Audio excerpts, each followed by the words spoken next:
My brother has been in captivity for 500 days. My brother, he's 24. He was 22 when he was kidnapped from the Nova Music Festival with his best friend, Guy Gilboa-Dalal. My brother is a beautiful soul. He's the kindest person I know. He's always there for his friends. He always helps them, give them advice. He's a musician. He plays the guitar since he's 12, and we play music together every week. It's a tradition of ours, and I miss his smile. I miss his hug. I miss him.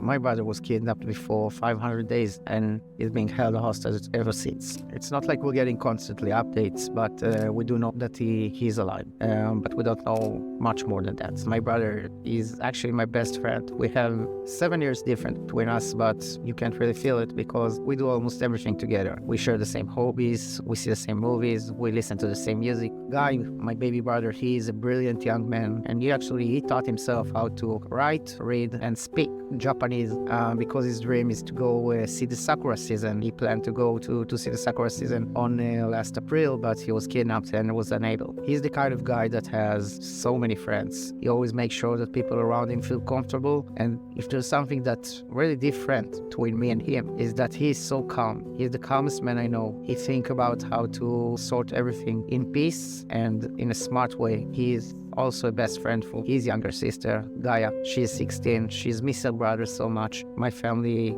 they worry about him. They miss him so much. Hamas and their accomplices kidnapped hundreds of Israelis and foreign citizens, including my brother-in-law, who was abducted from his home in Kibbutz Nahal Oz in front of my sister Lishai and their 2 daughters, Ronnie and Alma.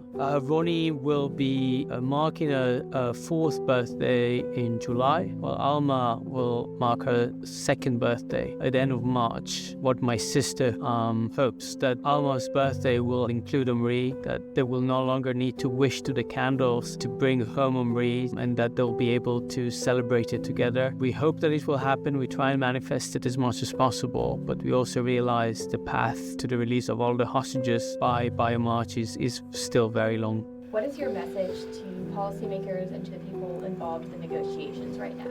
My message is that these hostages, that they are still in Gaza, they are still alive. They are still alive, but we don't know in what condition. Every day they count, every day they feel like an eternity, and they can die in every given moment. We need to do everything we can to bring them home, to bring all of them home, and as soon as possible. The Middle East has suffered for too long and too much. The only way to really start the healing process that it needs so much is to return the hostages. We can never stop fighting until everyone back home. We can never start healing until everyone are back home. I think about my brother all the time. He's all that's on my mind, and we need the help and the support of everyone who really care about the future, who really care about the peace in the Middle East, to do what they can to bring back the hostages. Help me, help us make the hostages visible. There are live souls, innocent people that we can save. They are suffering every day, and we need you to help us to make them visible as much as you can, so we can bring them home as fast as we can. Understand that they're human beings held captive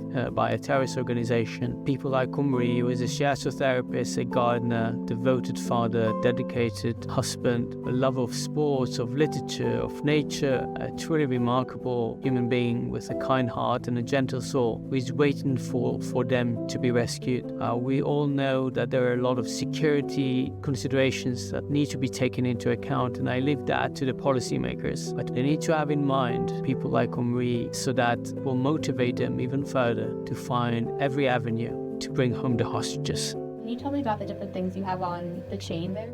Yeah, here we have the ribbon that for us, the families of hostages, represent the freedom for the hostages. Here we have a dog tag, a necklace that we created specifically for Omri. It says, "Bring Omri home." And next to it is a drawing by my nephew, Yael, the son of my other sister, Michal. It's a drawing of a house with a heart in it, and we hope our house will be complete again. And I'm also wearing a ring. It's the Ring of Power from Lord of the Rings that my sister Lishai, Omri's wife, bought me many years ago. And I wear it to remind me all the time to not let hate and a sense of revenge consume us, and always strive to make the world a better place for all of us. Together, I think it represents for me our struggle as families of hostages, and our struggle specifically to bring Omri home to Lishai, Ronnie and Alma.